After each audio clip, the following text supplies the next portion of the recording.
주가 반겨 맞으리.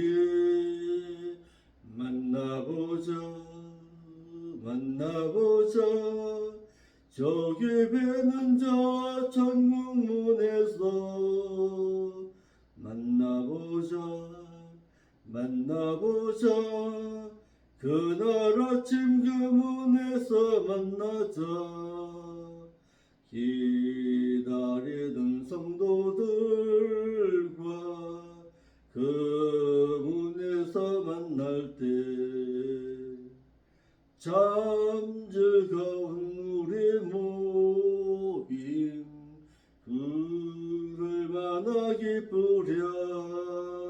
만나보자 만나보자 저기 배는 저 천국문에서.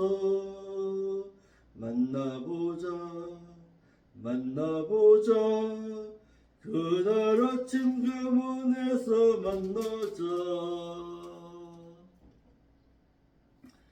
사도신경으로서 우리의 신앙의습을 하나님 앞에 묻드리겠습니다.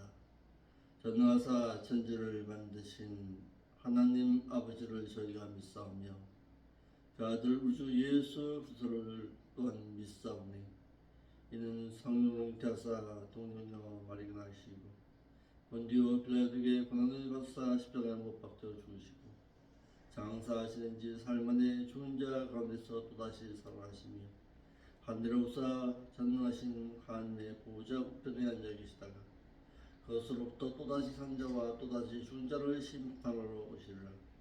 성령을 믿사오며 거룩한 공예와 성도와 서로 교통하는 것과 죄를 사하여 주는 것과 몸이 사는 것과 또한 영원히 사는 것을 저희가 믿사옵나이다. 아멘.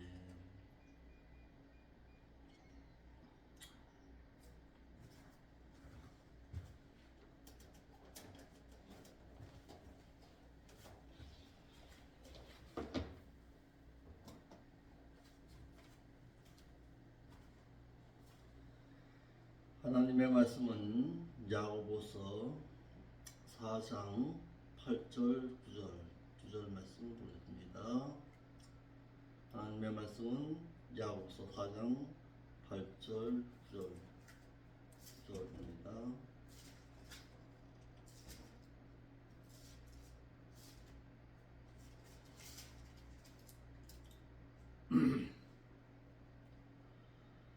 하나님을 가까이 하라. 그리하면 가까이 하시리라. 죄인된 자들아 손을 깨끗이 하라. 두 마음을 품은 자들아 마음을 성결케 하라.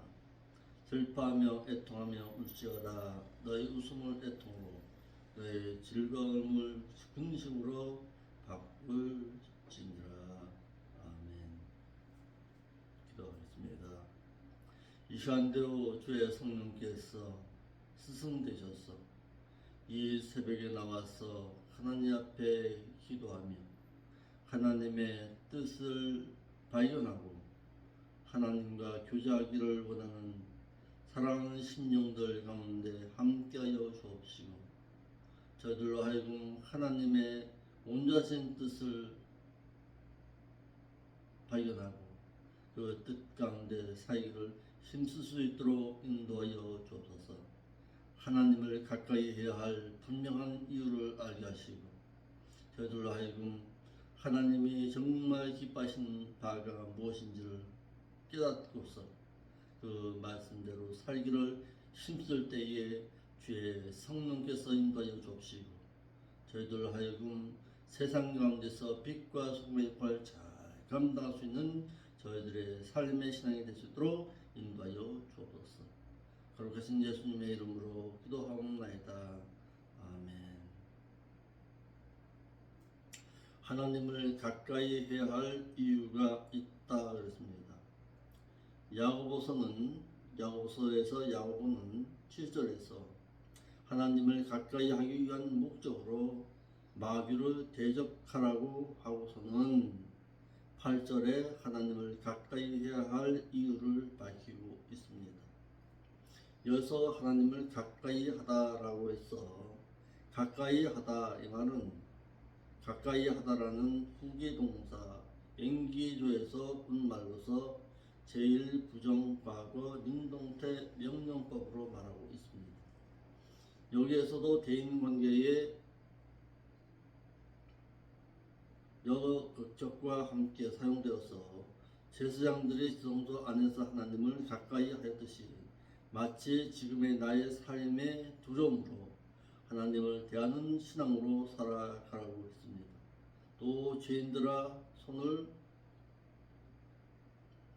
깨끗이 하고 마음을 정결케 하라 그래서 당시의 야고보 시대의 수신자들의 신앙을 말하기를 하나님을 등지고 정력으로 행함으로써 세상의 중간에 서서 하나님을 믿는다고 했습니다. 이런 그들에게 지금 선 자리에서 방향을 돌려 하나님께 가까이 가기 위해서 손을 깨끗이 씻되 죄악된 삶에서 돌이켜 구체적으로 하나님을 믿는 자로서의 삶을 보이라고 했습니다. 내면적인 삶까지 변화되어 온전한 마음으로 하나님을 섬겨 드리라고 했습니다. 즉 야고보가 말하고자 한 것은 회개의 삶이란 신앙 고백 위에 믿는 믿음의 신앙이 내면적인 삶의 변화를 가져올 때 진정한 회개의 삶이라고 했습니다. 어제도 저희들이 누가복음 15장의 말씀을 통해서 믿는 자에게는 지적인 회개와 정적인 회개와 또한 의적인 회개가 있어야 한다고 했습니다. 지적인 회개는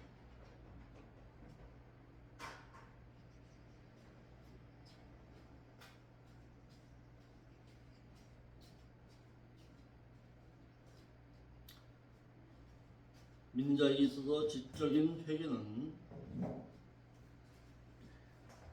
내가 죄인임을 깨닫는 기능이 있어야 되고 깨달았으면 이제는 죄를 통한히 여기는 회개가 있어야 하고 마지막으로 의적인 돌이키는 믿음의 신앙이 있어야 함을 말하고 있습니다. 야고보서 4장 8절입니다.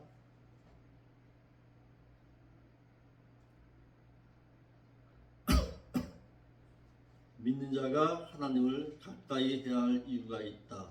야고보서 4장 8절.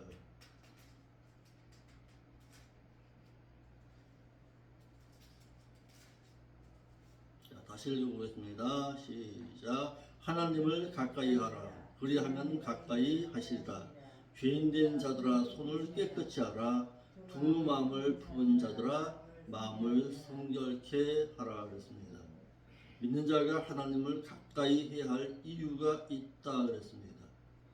내가 불신자였을 때에는 하나님께서 나에게 은혜로 나와 함께 하셨습니다. 그러나 내가 이제 신자의 삶으로 살아갈 때에는 하나님을 가까이 할 때에 그 하나님께서 나와 함께 하십니다. 그래서 하나님을 가까이 하라. 왜? 죄인된 자들아 손을 깨끗이 하라. 그리고 죄에서 돌이키라는 말이죠. 죄에서 돌이켜서 두 마음을 품고서 살아가는 자들아 마음을 성결케 함으로써 하나님을 가까이 하라고 했습니다. 두 마음을 가지고서는 하나님을 온전히 섬겨드리지 못하기 때문에 성결된 자의 삶으로서 하나님을 가까이 하라고 했습니다. 야고보는 7절에서 하나님을 가까이 하기 위한 목적으로 마귀를 대적하기 위해서라도 너 하나님을 가까이 하라고 했습니다. 그러니까 마귀를 대적해서 싸울 수 있는 힘은 하나님을 가까이 할 때에 너가 마귀를 대적해서 싸울 수 있다라는 것입니다. 그러니까 마귀가 대적해서 찾아올 때는 그것을 피하지 말고 당당하게 맞서 싸울 수 있는 실력을 갖추는 것입니다. 마귀를 대적해서 싸울 수 있는 것은 하나님의 말씀 외에는 없습니다. 8절에 하나님을 가까이 해야 할 이유를 말하고 있는데, 여기서 하나님을 가까이 하다라고 해서, 가까이 하다라는 말은 가까이 하다라는 현재동사 앵기조에서 온 말로서 제일 부정 과거 능동태 명령법으로 말하고 있습니다. 이는 제사장들이 지성소 안에서 하나님을 가까이 하듯이 마치 지금의 나의 삶이 두려움 가운데서 하나님을 대하는 신앙의 삶으로 살아가라고 하는 것입니다. 제가 며칠 전에 요한계시록의 말씀을 계속 전하다 보니까 이런 말을 해요. 두렵다고. 그렇죠. 세상 가운데 남겨질까봐 두려움 가운데 살아가야 되겠죠. 그러니까 하나님을 대하는 것이 사랑만을 가지고서, 은혜만을 가지고서 말하는 것이 아니라 하나님을 두려워할 때에 하나님을 가까이 할 수가 있습니다. 두려워서 죄악된 삶에서 자꾸 멀어지고자 하는 삶을 살아가니까 그 삶이 하나님과 함께 할 수가 있는 것입니다. 그러니까 하나님을 경외하라는 것이 무엇입니까? 그 하나님의 그 두려우신 그 심판을 생각하고서 내가 하나님 앞에 성결한 삶을 살아갈 때에 하나님께서도 함께 하십니다. 죄인된 자들아 마음을 성결케 하라 그랬습니다. 당시에 야고 시대의 수신자들이 신앙생활을 말하기를 하나님을 등지고 정욕적으로 행함으로써 세상의 중간에 서서 하나님을 믿는다고 했습니다. 이러할 때에 야고보 사도는 지금 너의 선 자리에서 방향을 돌려 하나님께 가까이 가기 위해서라도 너의 죄악된 삶에서 손을 깨끗이 하라고 했습니다. 하나님은 죄인과는 함께 하시지 않습니다. 돌이키든지 아니면 죄악을 씻든지 둘 중에 하나를 하라는 거예요. 그러니까 이것도 아니고 저것도 아닌 그런 신앙 가운데서는 살아가지 말라는 거예요. 죄에서 완전히 돌이켜서 구체적으로 하나님을 믿는 자다운 삶을 보이라는 거예요. 그리고 내면적인 삶까지 변화되어서 온전한 마음으로 하나님을 섬겨드리는 자의 삶으로 살아가라고 말하고 있습니다. 야고보가 말하고 있는 것은 회개의 삶을 말하고 있는 거예요. 신앙의 삶의 고백 위에 믿는 믿음의 신앙이 내면적인 삶의 변화를 가져올 때 진정한 회개의 삶이라고 했습니다. 그러니까 우리가 죄인인 것을 깨닫고서 내가 통회하는 신앙까지는 잘 갑니다. 그런데 돌이키는 삶을 살지를 않습니다. 회개라는 것은 이제는 완전히 돌아서는 거예요. 내가 갔던 방향에서 완전히 돌아서서 180도의 삶을 살아가는 것, 그것이 진정한 회개입니다. 9절 말씀에 슬퍼하며 애통하며 울지어다 그랬습니다. 슬퍼하며 애통하며 울지어다. 너의 웃음을 애통으로, 너의 즐거움을 근심으로 바꿀지어다 그랬습니다. 야고보 사도는 하나님을 가까이 하기 위해서는 회개의 신앙으로 삶이 돌아와야 함을 말한 후에 또 말하기를 자신의 죄에 대해서는 슬퍼하고 애통하고 울라고 했습니다. 지금 자신의 죄에 대해서 철저하게 애통하는 마음을 가지라고 했습니다. 본문에 슬퍼하며라는 말은 심한 고난을 당하듯이 권고한 고난을 당하는 것을 말하고 있고, 애통하다라는 것은 죄에 대해 슬퍼하고 애통하기를 하나님과 인간 사이를 갈라놓은 죄에 대해서 깊이 슬퍼하고 철저한 회개와 애통을 보이라는 뜻입니다. 어제 저희가 누가복음의 말씀을 상고하면서 이런 말씀을 나눴습니다. 죄란 것이 무엇인가? 라는 거예요. 집 나간 둘째 탕자가 다시 돌아올 때에 그 죄란 것이 정말 무엇인가? 죄를 일추고 돌아왔거든요. 죄라는 것은 하나님의 마음을 슬프게 하는 것, 그것이 죄입니다. 둘째 탕자가 아버지의 집을 떠나서 집을 나갔을 때 그의 아버지들 마음이 편안했겠냐고요. 언제나 돌아올 거야, 언제나 돌아올 거야. 집 나간 둘째 당자 언제 돌아올 거야. 마음의 슬픔 가운데 있을 때 그것이 바로 죄였다는 것입니다. 그러니까 우리가 죄라는 것이 무엇이냐? 그 하나님의 아버지의 마음을 슬프게 하는 것. 그것이 죄라는 거예요. 그 죄를 돌이키고 다시금 하나님의 편으로 돌아서는 것, 그것이 회개입니다.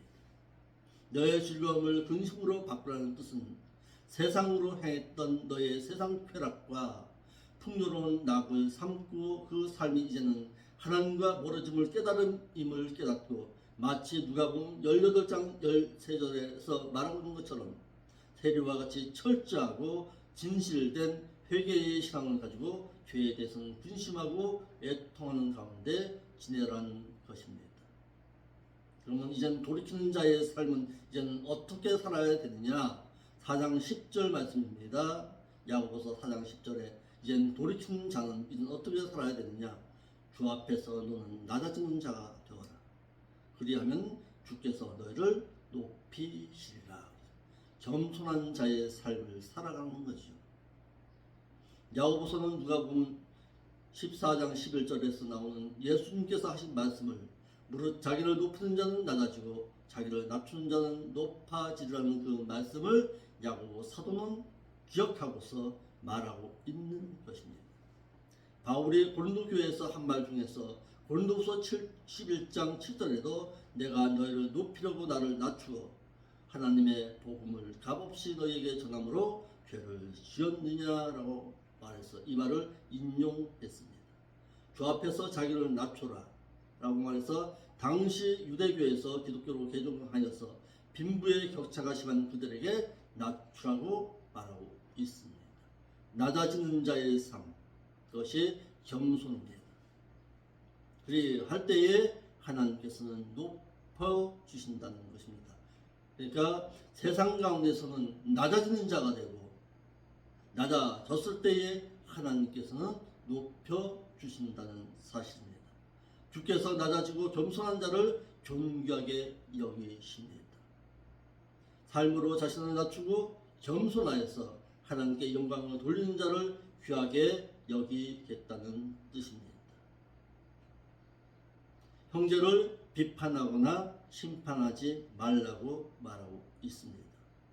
두 번째 삶으로 형제를 비판하거나 심판하지 말라. 형제들아 피차에 비방하지 말라. 형제를 비방하는 자나 형제를 판단이 아닙니다. 비판하는 자는 곧 율법을 비방하고 율법을 비판하는 것이라. 내가 만일 율법을 비판하면은 율법의 준행자가 아니요 재판자로다 그랬습니다. 우리가 성경에 이래 보다 보면은 비판하는 것과 판단하는 것을 잘못 혼동해서 말하고 있을 때가 상당히 많습니다. 분명히 판단은 해야 합니다. 옳고 그름에 대해서는 판단하되 비판은 하지 말라는 거예요. 그러니까 판단은 뭐고 비판은 뭐냐?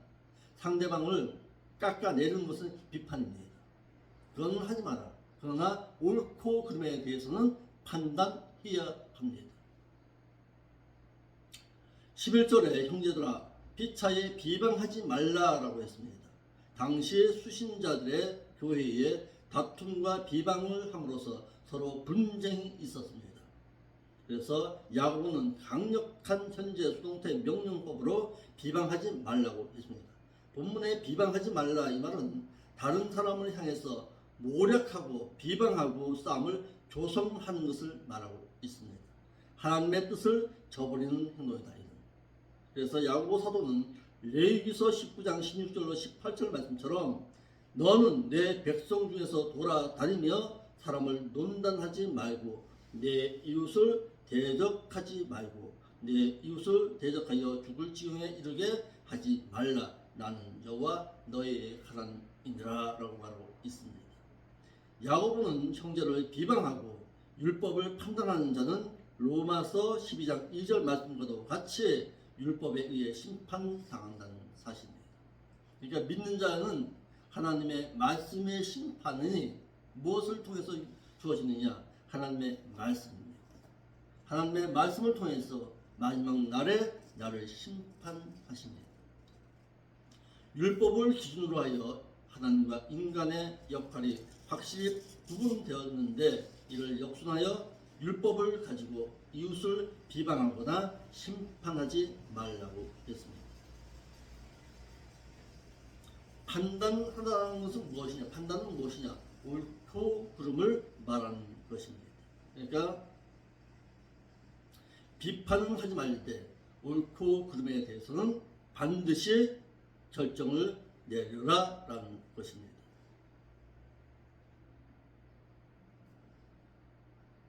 하나님께서 우리에게, 예수님께서도 우리에게 그랬잖아요. 너의 판단은 어떠하냐고 우리에게 물어보셨습니다. 그러니까 상대방에 대해서 비방하거나 깎아내는 것은 안 좋습니다. 그런데 판단은 반드시 해줄 수 있어야 합니다. 심판과 판단과 비판에 대해서 말하고 있습니다. 우리에게.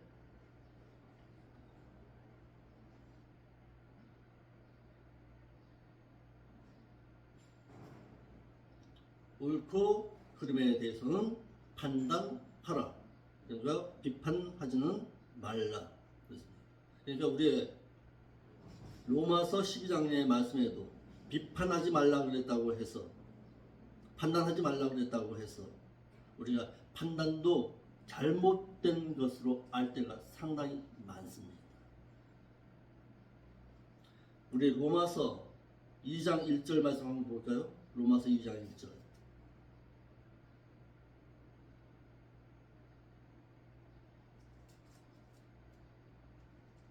로마서 2장 1절로 3절 한번 볼까요?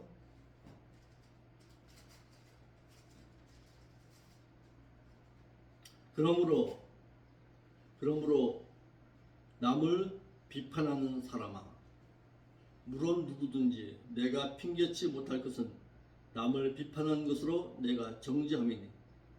우리 본문에 우리 한글역에는 뭐라고 되어 있는지 한번 볼까요? 로마서 2장 1절.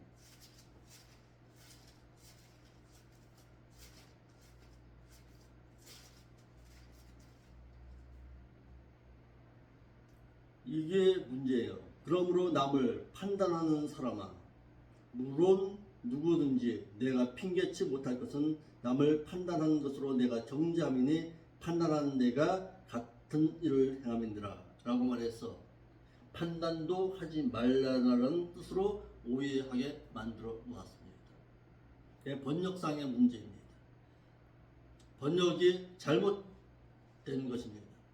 그래서 판단도 하지 못하게 만들어 놓았습니다. 여기에 대해서는 더 구체적으로 말씀을 하겠습니다. 그래서 판단은 언제 해야 하는 거고, 또한 비판은 왜 하지 말아야 되는지를 더 구체적으로 말씀드리겠습니다. 그래서 이 본문의 말씀을, 판단은 어떤 자가 할 수 있느냐?